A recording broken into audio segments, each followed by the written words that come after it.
পেশ করেছি। যখন আয়াতের তর্জমা করবো, আরেকটি ঘটনা বলবো, ছোট্ট একটি মোসাইক করবো, বলিষ্ঠ সমাপ্ত। এর মধ্যে যদি কিছু বোঝার থাকে আর আমি বুঝি, আমরা বুঝি, আমাদের অনেক উপকার হবে। আর যদি বোঝার থাকে আর আমি না বুঝি আর তারপর আমল না করি, তাহলে আমাদের খুব ক্ষতি হবে। তাহলে বোঝার জন্য কোরআন, কোরআনের আয়াত এবং হাদিস বা তর্জমা বা একটি ঘটনা, বিখ্যাত ঘটনা যাকে তাদের মধ্যে আছে।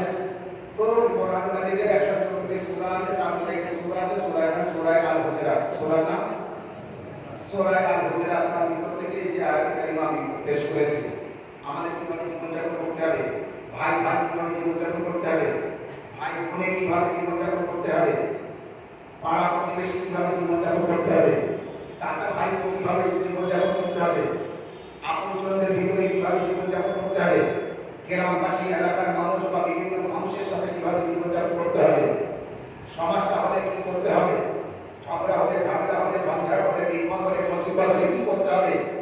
আল্লাহ রাব্বুল আলামিন কোরআন মাজিদের মধ্যে সূরার এই আয়াতের মধ্যে ইরশাদ করছেন, ইন্নামাল মুমিনুনা ইখওয়া, আল্লাহ পরিষ্কার করছে ইন্নামাল মুমিনুনা ইখওয়া, মুমিন মুমিন তোমরা ভাই ভাই, এক মুমিন আর এক মুমিনের ভাই। ফাআসলিহু বাইনা আখওয়াইকুম, ওই ভাইদের মধ্যে কোনো সমস্যা হলে সমাধান করে দাও, সন্ধি করিয়ে দাও, সুলহ করিয়ে দাও, মিটিয়ে দাও, মীমাংসা করিয়ে দাও। ওয়াত্তাকুল্লাহ, আল্লাহকে ভয় করো, এটাই তোমার জন্য উত্তম। লাআল্লাকুম তুরহামুন, যাতে আল্লাহ তোমার উপর দয়া করে। সালাওয়াত।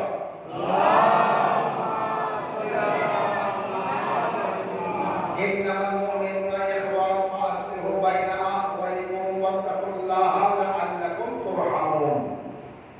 পরিষ্কার আয়াত, মুমিন মুমিনের ভাই, যদি সমস্যা হয় তাদের মধ্যে সমাধান করে দাও, আল্লাহকে ভয় করো, যাতে আল্লাহ তোমাদের প্রতি রহম করে, দয়া করে। তাহলে আল্লাহ ওই ব্যক্তির প্রতি দয়া করবে যে ব্যক্তি ভাই ভাইয়ের সমস্যা মিটিয়ে দেবে, আল্লাহ তার প্রতি দয়া করবে। এটা আল্লাহ বলছে কোরআনের মধ্যে, তার প্রতি দয়া করবেই করবে। এবার এই দয়াটা যদি আপনি এমন ঘটনা আপনার সামনে ঘটে থাকে, ভাই ভাইয়ের মধ্যে, পাড়া প্রতিবেশীর মধ্যে, এলাকার মানুষের মধ্যে, আপনজনের মধ্যে, আত্মীয়দের মধ্যে যদি এমন সমস্যা হয় আর আপনি সমাধান করে থাকেন, তাহলে আল্লাহ আপনার প্রতি রহম করেছে না করেনি, দয়া করেছে না করেনি, এর প্রমাণ আপনি পাবেন। আমি একটি ঘটনা বলি, তার দ্বারা আপনি প্রমাণ পাবেন। সাল্লাল্লাহু আলাইহি ওয়া সাল্লাম।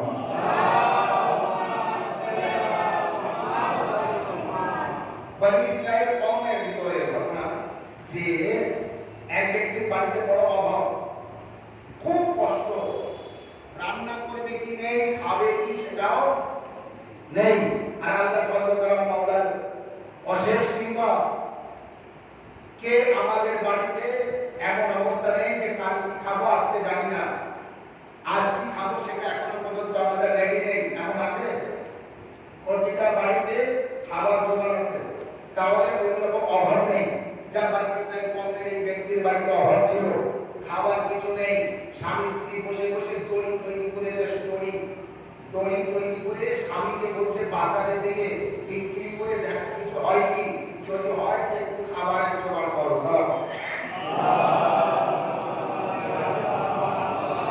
একদম গরিব মানুষদের উপস্থিত করতে, যেমন তেমন করে এখান থেকে পাট, ওখান থেকে এসব কিছু জোগাড় করে, পাট এসব কিছু যা থাকে এইসব জোগাড় করে এনে যদি যেমন তেমন করে একটু পাকিয়ে দড়ি বানিয়ে বাজারে নিয়ে যান, কোনো না কোনো যাদের গরু ছাগল আছে তারাও নিতে পারে। দেখেছেন অসহায় ব্যক্তির বুদ্ধি দেখুন। তো স্বামী স্ত্রী যুক্তি করে একটা দড়ি তৈরি করলো, আর দড়ি তৈরি করে স্বামীকে বললো বাজারে নিয়ে যাও, বিক্রি করে কিছু নিয়ে জব আটা কিছু নিয়ে আসলে আমরা একটু দড়ি তৈরি করবো। তো স্বামী সেই দড়িটা বাজারে নিয়ে গেল, বিক্রি করার জন্য। কিন্তু দড়ি কার প্রয়োজন? শত শত মানুষের মধ্যে হয়তো কোনো একজনের প্রয়োজন করতে পারে। বাজারে সব মানুষ সবাই কিনে দড়িকে কিনবে, যার প্রয়োজন সে ছাড়া তো কেউ কিনবে না। তো কারোর প্রয়োজন নেই, কিনছে না। কিন্তু কোনোরকম একটি বান্দা পেয়ে গেল, সে ওই দড়িটা কিনলো। খুব কষ্ট করে বিক্রি করতে হলো, 2 টাকায় বিক্রি হলো। আমার ভাষায় বলছে 2 টাকা, 2 দিনার বা দিরহাম। তো 2 টাকায় বিক্রি হলো। গরিব মানুষ 2 টাকা নিয়ে বাড়িতে আসছে, বাজারে যাবে, কিছু কিনবে, খাবার জোগাড় করবে। দোকান থেকে কয়েক মাস হলে কিছু দূর এগিয়ে গিয়েছে, 2 টাকা কিন্তু বাড়িতে কিছু নেই খাওয়া, ওই 2 টাকায় সম্ভব। এমন সময় একটু দূরে এগিয়ে যেয়ে দেখে দুজনের মধ্যে ঝগড়া হচ্ছে। একজন বলছে আমি তোর কাছে 2 টাকা পাই দে, আর অপরজন বলছে তুই আমার কাছে নেই, আমি দিতে পারবো না, আমার কাছে নেই, আমি দিতে পারছি না। এ বলছে দিয়ে পার করতে হবে, আর বলছে আমি দিতে পারছি না, কারণ আমার কাছে নেই। এই নিয়ে দুজনে ঝগড়া। বহুত মানুষ তামাশা দেখছে। তামাশা দেখার মানুষ কিন্তু প্রচুর আছে। আল্লাহর তরফ থেকে দয়া রহম গ্রহণ করার মানুষ যেমন কাজ করবো, আল্লাহ আমাদের দয়া করবে, এখানে তামাশা দেখার লোক বহুত আছে। তাই ওই ব্যক্তি মধ্যে ভিড়ের মধ্যে দেখি কি হচ্ছে, ওই গরিব ব্যক্তি ওখানে পৌঁছে দেখে 2 টাকার ঝগড়া। সালাম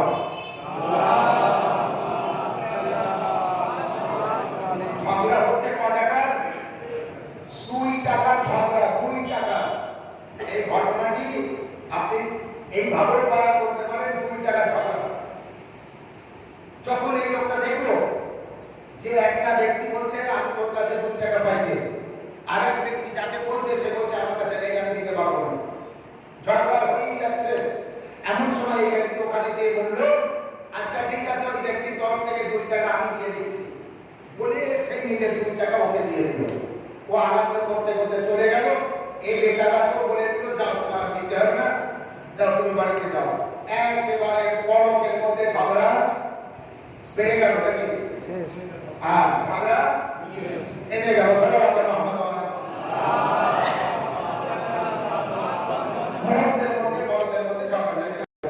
হলো কি, লোকটার কাছ থেকে 2 টাকা চলে গেল। মনে রাখবেন, ভাইদের মধ্যে যদি সমস্যা মিটিয়ে দাও, আল্লাহ তোমার মধ্যে কি করবে? রাগ করবে, দয়া করবে। আল্লাহ তোমার মধ্যে রাগ করবে না, বরং আল্লাহ তোমার মধ্যে রহম করবে, দয়া করবে। আর তাই এই লোকটা ওই ভেবে দেয়নি। এই লোকটার বিশ্বাস ছিল যে আমি গরিব মানুষকে সাহায্য করি, আমি তো গরিব, আর বেচারা মার খাবে, 2 টাকা দিয়ে দিত। এখন ওই 2 টাকা দিয়ে খালি হাতে বাড়িতে আসতো। বাড়িতে যাওয়ার পরে তার স্ত্রী বলল কিছু হয়নি, সে গরিব স্ত্রী বলল, স্ত্রীর মুখে হাসি। স্ত্রী আছে ওই সময় কুরুক্ষেত্র বাঁধিয়ে দেয় স্বামীর প্রতি, তুমি এই করলে ওই করলে ওই করলে, আমার বাড়িতে কিছু নেই, তুমি দান করতে গিয়েছো, এই নিয়ে বিরাট ব্যাপার। কিন্তু স্ত্রীর গুণে সংসার সোনার সংসার হয়, আর কিছু কিছু বদ স্ত্রীর কারণে সোনার সংসার ধ্বংস হয়। সালাম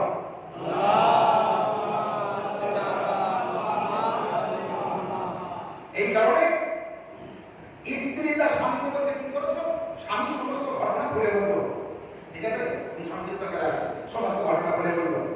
স্ত্রী সন্তুষ্ট হলো, মুখে হাসি আসলো, আরো বলে তুমি খুব ভালো কাজ করেছো, তুমি খুব ভালো কাজ করেছো, আরো না হয় 1 শ্বাস খাবো না, 2 শ্বাস খাবো না, কিন্তু তুমি যে দুজনের ঝগড়া মিটিয়ে দিয়ে এসেছো, তুমি যে কি ভালো কাজ করেছো, তোমার কি বলবো, তুমি আমার সত্যিকারের ভালো স্বামী। এখন স্ত্রী, স্বামী বলছে স্ত্রীকে তাহলে আমাদের সংসার কিভাবে চলবে, আমরা খাবো কি? খাবার তো কিছু নেই। স্ত্রী তখন বলল দাঁড়াও আমি ব্যবস্থা করছি। খুঁজে খুঁজে তার পরনের পোশাক, যা বাদ দেওয়া পোশাক, বাদ দেওয়া শাড়ি খুঁজে বাড়ি গেল, স্বামীকে দিল।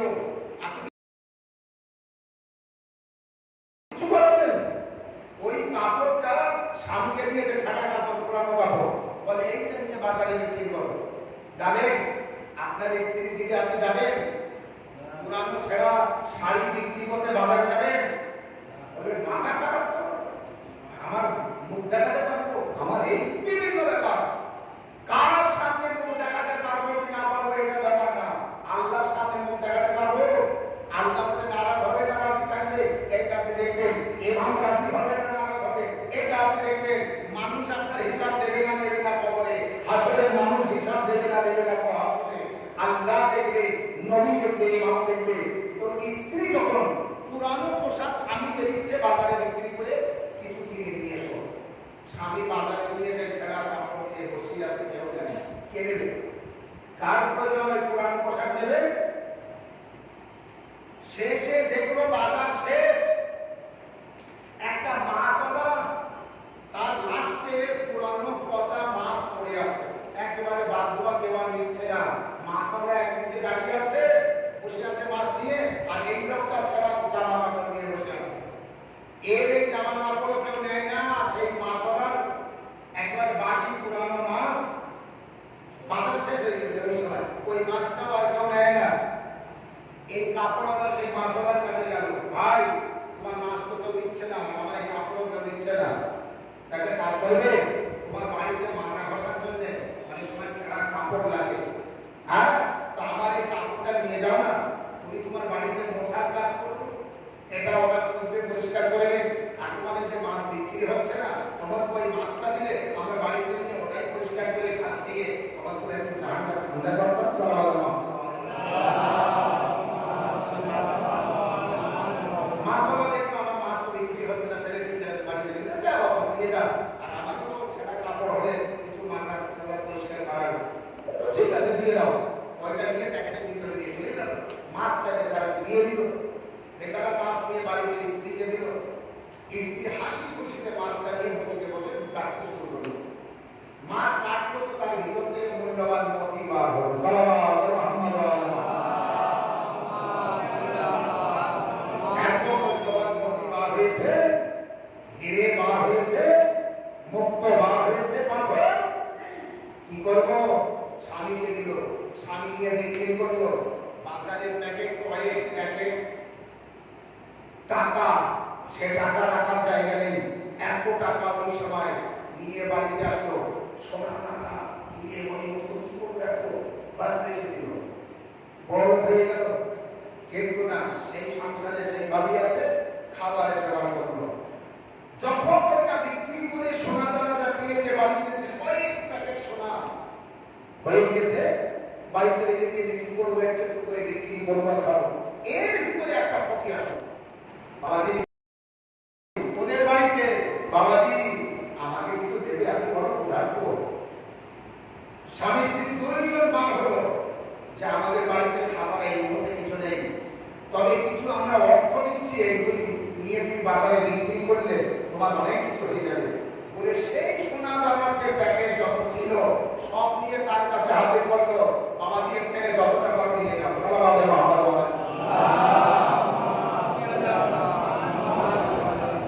বাবাজি সেগুলি নিল, এরাও হাসি খুশিতে দিয়ে দিল, দিয়ে কিছু দূরে বাবাজি চলে গেল, যে আবার ফিরে আসলো, ফিরে এসে এদিকে ফিরিয়ে দিল, ফিরিয়ে দিয়ে বলছে আমি ফকির না, আল্লাহর ফেরেশতা, আল্লাহ তোমার এতটা পরীক্ষা নিয়েছে, নেওয়ার পরে শেষ পরীক্ষা, অর্থ পাওয়ার পরে আবার তোমার ঈমানটা ঘুরে যায় কিনা তাই দেখছিল, যে আমাকে হয়তো বলতে পারতে কিছু নেই বা একটুখানি দিয়ে বাকি সব বাধা করে ধরে রাখতে সব আমার, কিন্তু আল্লাহর পরীক্ষায় তুমি পাস করে গেছো, তুমি এর ধন সম্পদ যা পেয়েছো সব দান করে দিচ্ছিলে।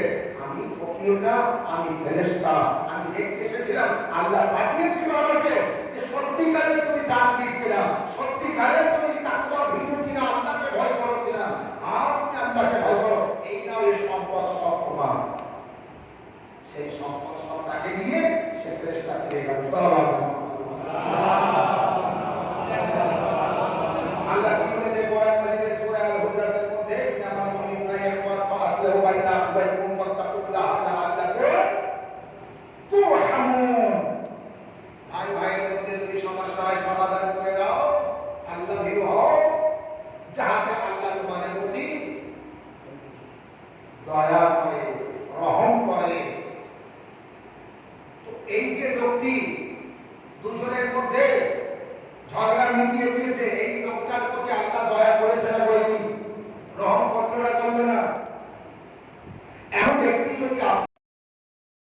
আমার ব্যক্তি অন্য কেউ হতে পারে, শর্ত হলো তাকে তাকওয়া ইখতিয়ার করতে হবে, খোদার ভীরু হতে হবে। যতক্ষণ আপনি খোদার ভীরু হবেন না, যতক্ষণ আপনি আল্লাহকে ভয় করবেন না, যতক্ষণ আপনি আপনার পাড়ার মধ্যে গ্রামের মধ্যে যদি কেউ ঝগড়া করে আর আপনার কানে ওঠে, আপনার উচিত হবে তাদের ঝগড়া কিভাবে থামানো যায়। ঠান্ডা মাথায় আপনাকে ভাবতে হবে, ভেবে তাদের মাঝখানে যেতে হবে। আপনার ক্ষমতা সেখানে যতটা ক্ষমতা আছে মীমাংসা, সেই ক্ষমতা প্রয়োগ করতে হবে। মানে ক্ষমতা না, অর্থ লাগলে অর্থ দিতে হবে, যুক্তি লাগলে যুক্তি দিতে হবে, বুদ্ধি লাগলে বুদ্ধি দিতে হবে, কথার প্রয়োজন করলে কথা খরচ করতে হবে। ঘরে বাধা করে বসে থাকলে ঈমান থাকে না, কাজে ময়দানে নেমে কাজ করলে তারপরে ঈমান থাকবে। ঘরে বসে থাকলে ঈমান থাকবে না। অনেক সময় আপনার বাড়ির পাশে আগুন লেগেছে, আপনি তসবিহ করে যাচ্ছেন নামাজের পার্টিতে বসে, সে বাড়িওয়ালা ডাকছে আমার ঘরে আগুন লেগেছে, এসো আগুনটা নেভাও। আপনার ঘরের পাশে আপনি বলছেন আমি তসবিহ করছি, আমি যেতে পারবো না বলে তসবিহ করছেন, তার ঘর পুড়ে ছাই হয়ে গেল। আপনার তসবিহ গোনা কবুল হবে? তসবিহ গোনার সময় আছে, সেই সময় তসবিহ করুন। আগুন নেভাতে যাওয়ার আগে মানুষের ঝামেলা সমস্যা আগে মেটান। যদি মেটান তো আল্লাহ আপনার প্রতি দয়া করবে। সাল্লাল্লাহু আলাইহি बस आज এতটুকু একটু মুসাইদ আমি শেষ সমাপ্ত করব। আল্লাহ আপনাদের আমাদের সকলের তৌফিক দান করুন। বিশেষ করে যারা বিমার আছে, বিমারে কারবালা সাদাকায় আল্লাহ তাদেরকে সুস্থতা দান করুন। কতজন আমিন বলেছেন? সবাই বলুন। এই হচ্ছে মুখে শুনি আমরা, আমলে শুনি না। আমি বলেছি কিন্তু সবাই বলেন, কারণ আমি কয়েকজনের ঠোঁটের দিকে ফিরেছি, তাদের ঠোঁট নড়িনি, তার মানে আমি বলিনি। আমি বলিনি যেন অন্য মানুষ হয়ে মাথা ঠান্ডা করে শুনছে, তখন মাওলানা নাম দেওয়ার করো। একটু আমি বললে একটু তোমার জন্য জানেন মানুষ কি করে, এত টাকা খরচ করে মন্দির দিচ্ছে, বলছে একটু মুমিন মুমিনাতের জন্য ফাতিহা করে, ওই সে বড় বলিনি যে দিয়েছে যে আমার বাপের নামে একটু পড়ে দিও, আমার মায়ের নামে পড়ে দিও। নাজার বিহাউল ইমান ফাউন্ডেশন বলছে না যে আমার বাবার নামে, আমার পরিবারের নামে, আমাদের ক্যাশদের নামে পড়ে দাও। তিনি বলেছেন মুমিন ও মুমিনা, সেই মুমিন ও মুমিনাতের নামে যদি মধ্যে তার বাপ মা পড়লো, তারও এসে গেল, আপনার পরিবার এসে গেল, আমার পরিবার এসে গেল। তো এইভাবে আমরা এক অপরকে সহযোগিতা করি, এক অপরকে সাহায্য করি, আল্লাহ দয়া করবে আমাদের উপরে, তখন দয়া করবে। এর আগে কিন্তু আল্লাহর দয়া আমরা পাবো না। সালাম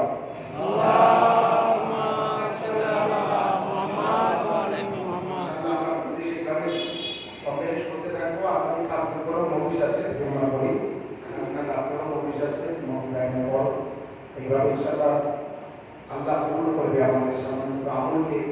কারবালা যাতে বেশি বেশি স্মরণ করতে পারে, বাস ছোট্ট বিষয়, কারবালা যাতে বেশি বেশি স্মরণ করতে পারে।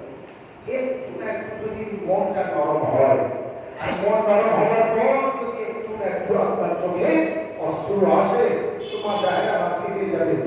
কারবালার পর যখন আহলে হারামকে বন্দী করে নিয়ে যাচ্ছে, 11ই মহরমে বন্দী করেছে, এবং যে কাফেলাকে বন্দী করে নিয়ে যাচ্ছে, ছোট্ট কাফেলা কিন্তু পৃথিবীর মধ্যে ওই সময় সব থেকে মূল্যবান ব্যক্তি, দামি ব্যক্তি এবং পাক পবিত্র ব্যক্তি, বিশেষ করে দুজন ইমাম ওই কাফেলায়। কারবালার পর যে কাফেলাকে ইয়াজিদ বাহিনীরা বন্দী করে নিয়ে যাচ্ছে, ওই কাফেলায় দুজন ইমাম, একজন ওই জামানার ইমাম আর একজন তখন ছোট। দুজন ইমাম অর্থাৎ এক ইমামে সাইয়্যিদুল আবিদিন আলাইহিস সালাম আর তার ছেলে ইমাম মুহাম্মদ বাকির আলাইহিস সালাম। দুজন ইমাম ওই কাফেলায়। বলুন, এই ছোট্ট লস্কর, ছোট্ট কাফেলা, কিন্তু এর থেকে বড় কাফেলা ওই সময় নেই, এর থেকে মূল্যবান ব্যক্তি কোথাও নেই। কিন্তু সেই কাফেলাকে কিভাবে নিয়ে যাচ্ছে? হাতে হাত করি, পায়ে বেড়ি, গলায় টপ করিয়ে চাবুক দিয়ে মারতে মারতে নিয়ে যাচ্ছে। শিবরে মালুম এত বড় জালিম অত্যাচারী, এত বড় জালিম, এত বড় অত্যাচারী, সে একটি সামনের রাস্তায় যাওয়ার পর যখন আওয়াজ দিচ্ছে রাস্তার দুই ধারের বাড়িতে যারা আছো, এসিদের বিরুদ্ধে রুখে দাঁড়িয়েছিল একজন বাগি। সে বলছে তার ভাষায় সেই বাগিকে মেরে তাদেরকে গ্রেফতার করে আনা হচ্ছে। বাড়ি থেকে যে যত পারো গরম পানি ছুঁড়ে দাও, যে যত পারো পাথর ছুঁড়ে মারো, যে যত পারো ইম্পাক্টের ছোড়ো। যখন একটি মহল্লায় একটি পাড়ায় যাওয়ার পরে রাস্তার দুই ধার দিয়ে কেউ বার হচ্ছে না, তখন শুনলেন লোকের ঘরের দরজায় যাচ্ছে, ঘরের দরজায় গিয়ে শিকল নাড়া দিচ্ছে আর বলছে তোমরা কি মারা গিয়েছ, তোমরা কেউ জীবিত নেই, কেন তোমরা ছাদের উপরে যাচ্ছ না? আরে যাও আর এই বাড়ি এই যে কাফেলা আছে এদের উপরে পাথর ছোড়ো, এদের উপরে গরম পানি ছুঁড়ে মারো। ও আমার ভাই রাসারাটা বুঝতে পেরেছেন কাদের মারতে বলছে? মা ফাতেমা জাহরার মেয়েকে মারতে বলছে, ইমাম হুসাইন আলাইহিসসালামের ছেলে সাইয়্যিদ আবিদিনকে মারতে বলছে, ছোট্ট সাকিনাকে মারতে বলছে। এখন আপনার মাথায় ঢোকেনি? হায় ও কাফেলা, পাক ও পবিত্র ব্যক্তি যে কাফেলার মধ্যে যখন কেউ মারছে না তো সীমার ঘরে ঘরে গিয়ে শিকল নাড়া দিয়ে বলছে তোমরা বাইরে এসো মারো।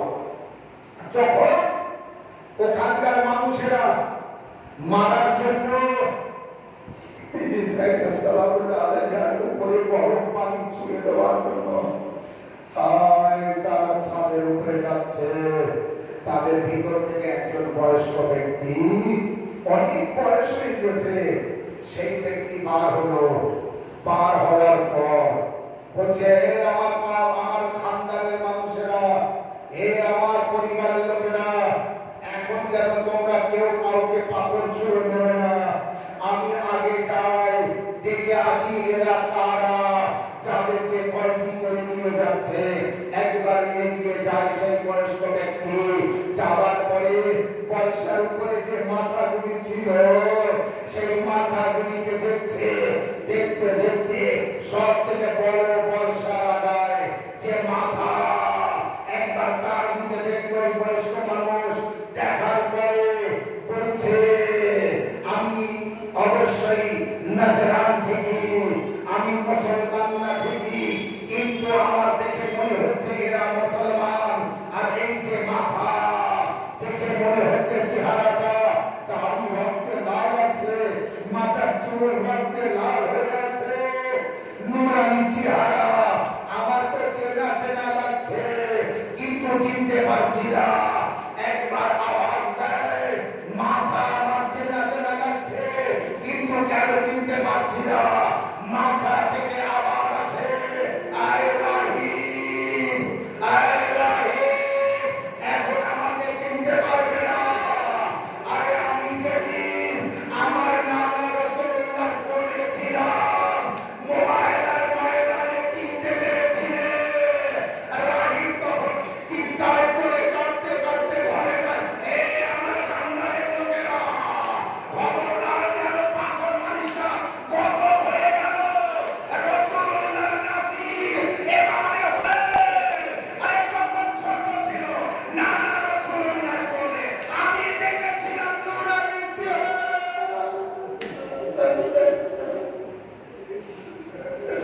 হায় রে মুসলমান, কি হাল করেছে তাদের সাথে, কি ব্যবহার করেছে। ইন্না